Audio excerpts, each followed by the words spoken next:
Assalamualaikum warahmatullahi wabarakatuh. Perkenalkan, nama saya Jasmine Dini Hari Syahlan dari kelas 5L Manajemen dengan NPM 02119388. Di sini saya akan menjelaskan rancangan dan pengelolaan perubahan pada PT Kereta Api Indonesia atau PT KAI. Sebelum saya menjelaskan, saya akan membacakan profil perusahaan PT Kereta Api Indonesia. PT Kereta Api Indonesia adalah badan usaha milik negara yang menyediakan, mengatur, dan mengurus jasa angkutan kereta api di Indonesia. PT Kereta Api Indonesia memberikan layanan kereta api penumpang dan barang. Hampir semua jalur yang beroperasi memiliki layanan angkutan kereta api penumpang yang dijalankan secara teratur. Selain kereta penumpang, PT KAI juga melayani kelas Argo, kelas Satwa, kelas Publik, yaitu campuran eksekutif dan bisnis. Eksekutif dan ekonomi, eksekutif bisnis ekonomi, kelas bisnis, komuter, dan kereta wisata. PT KAI memiliki visi dan misi. Visinya yaitu menjadi solusi ekosistem transportasi terbaik untuk Indonesia. Misi dari PT Kereta Api Indonesia ada 3, yaitu untuk menyediakan sistem transportasi yang aman, efisien, berbasis digital, dan berkembang pesat untuk memenuhi kebutuhan pelanggan. Yang ketiga, untuk memajukan pembangunan nasional melalui kemitraan dengan para pemangku kepentingan, termasuk memprakarsai dan melaksanakan pengembangan infrastruktur penting terkait transportasi. Pada kesempatan kali ini, saya akan membahas analisa perusahaan dari PT KAI. Yang pertama, perubahan dan pengelolaan pada PT KAI terkait adanya disrupsi. Lalu, saya akan membahas analisis SWOT, perubahan platform pada PT KAI, fungsi manajerialnya, dan analisis FUCA pada PT KAI. Yang pertama, perubahan dan pengelolaan pada PT KAI terkait adanya disrupsi. Di era 4.0 yang berbasis informasi teknologi, harus dimanfaatkan dan mengambil manfaat dari fasilitas canggih. Masyarakat sekarang, terlebih di saat pandemi, cenderung untuk menghidup terhadap ditopang serba online. Pemerintah juga membatasi pergerakan melalui PPKM sesuai kondisi setempat. Tantangan ke depan, bagaimana PT KAI dan BUMN serta pelaku usaha terkait bisa ikut mengambil peran besar khususnya di era pasar online ini. Pasar e-commerce dengan pertumbuhan startup dengan menawarkan kelebihan kemudahan yang harus disambut dengan baik dan diimbangi dengan pelayanan yang prima. Sejumlah adaptasi, inovasi, dan kontribusi terus PT KAI lakukan demi memberikan rasa aman dan nyaman bagi pelanggan maupun masyarakat di masa pandemi.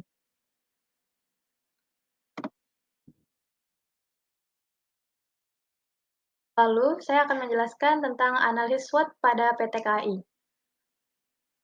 Analisis internal merupakan analisis lingkungan yang terdapat dalam suatu perusahaan. Pada dasarnya, lingkungan internal ini dapat dikendalikan oleh perusahaan yang termasuk lingkungan internal perusahaan adalah kekuatan atau strength dan kelemahan atau weakness.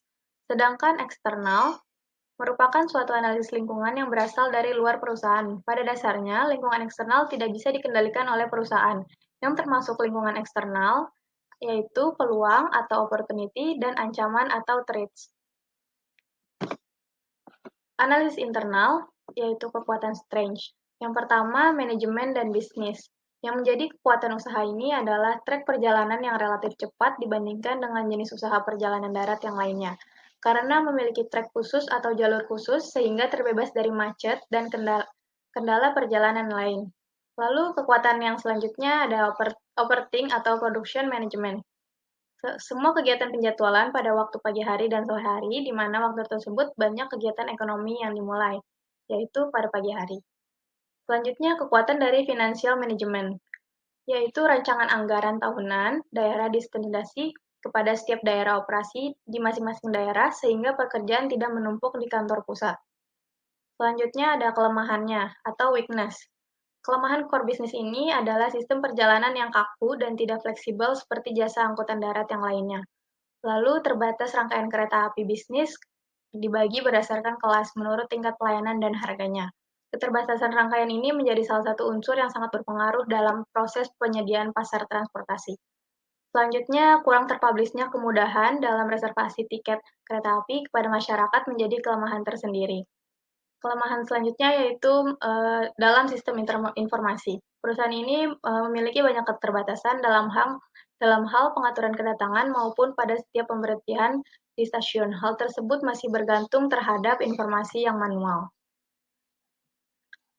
Selanjutnya ada analisis eksternalnya, yaitu peluang atau opportunity. Yang menjadi peluang pada PT KAI Indonesia yaitu sebagai usaha jasa perjalanan massal sekaligus PT KAI memiliki peluang yang besar dalam menarik hati customer dalam melakukan perjalanan yang cukup jauh dengan cepat untuk beberapa keperluan.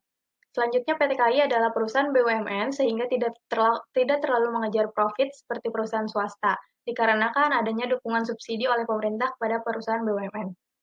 Selanjutnya ada ancaman atau threats. Pelayanan yang kurang maksimal terhadap pelanggan akan menjadi ancaman tersendiri apabila hal tersebut tidak diatasi dengan terus-menerus. Selanjutnya, keterbatasan subsidi pemerintah pada PT KAI menjadi ini merugi dalam penyelenggara kereta api Indonesia. Padahal kelas ekonomilah yang paling menyerap kemampuan pelanggan.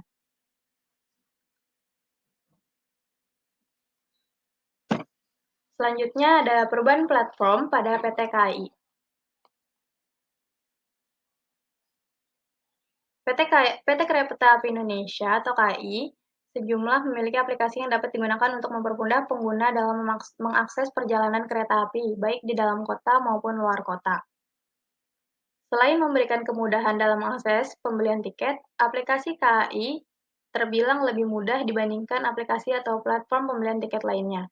Selain memberikan kemudahan dalam mengakses pembelian tiket, PT KAI Akses terbilang lebih murah dibanding aplikasi atau platform pembelian tiket lainnya, bahwa pelanggan tidak akan dikenakan biaya tambahan saat membeli tiket kereta api.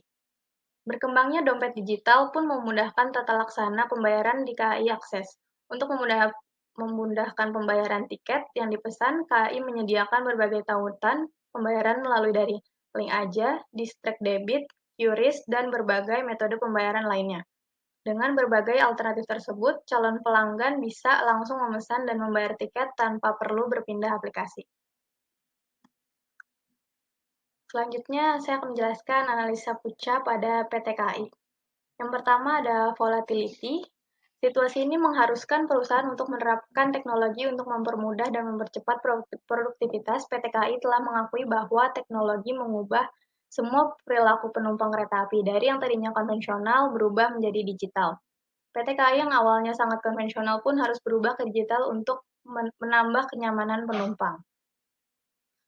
Selanjutnya ada uncertainty.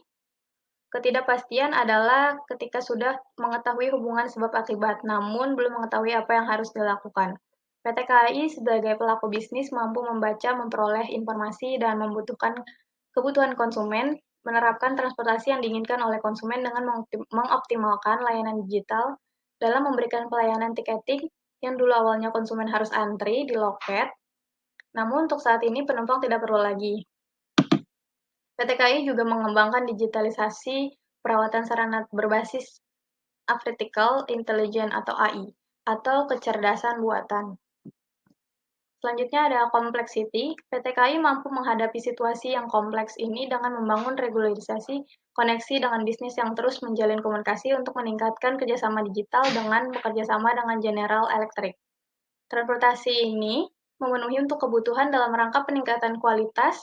Kerjasama dua pihak ini tidak hanya mengadakan lokomotif, di mana pemasok banyak didatangkan dari GE, juga kebutuhan digital mencari sesuatu memberi nilai tambah dari kerjasama PT KAI. Lalu ada ambiguity. Hadirnya PT KAI dengan memberikan pelayanan digital kepada konsumen di masa sekarang telah memberikan manfaat yang sangat besar dari optimalisasi digital pada angkutan penumpang juga pada angkutan barang. PT KAI terus berupaya meningkatkan daya tahan perusahaan di masa pandemi dengan berbagai langkah yang dilakukan, meliputi transformasi digital dan proses bisnis yang lebih baik, termasuk aplikasi digital. PT KAI terus mengembangkan dengan menambah fitur-fitur pada KAI Akses, serta menggunakan big data untuk mengetahui minat dan kebiasaan para pelanggan, agar mampu mengefisienkan petugas dengan tetap memastikan operasional kereta api berjalan dengan baik dan lancar. Selanjutnya ada fungsi manajerial yang terdiri dari planning, organizing, actuating, staffing, controlling, directing, dan reporting. Yang pertama ada planning. Planning dalam PT KAI berupa masalah ketetapan jadwal perjalanan kereta api yang mesti dipersiapkan sebaik-baiknya sehingga arus kereta bisa berjalan lancar sehingga tepat pada jadwal yang ada. Lalu ada organizing. Dalam PT KAI merupakan pengoperasian alat-alat dan penempatan pegawai dan kelangsungan kinerja kereta. Operasi sarana ditentukan oleh log KM atau KRL yang direalisasikan dengan rata-rata menggunakan komputer. Selanjutnya ada actuating. Actuating dalam PT KAI merupakan memberikan motivasi bergerak bagi karyawan sehingga semuanya berjalan dengan baik. Selanjutnya ada staffing. Staffing dalam PT KAI hampir mirip dengan organizing, yaitu penempatan pegawai yang paling sesuai dengan keahlian pegawai tersebut, sehingga mampu memaksimalkan kinerja seluruh jalannya kereta.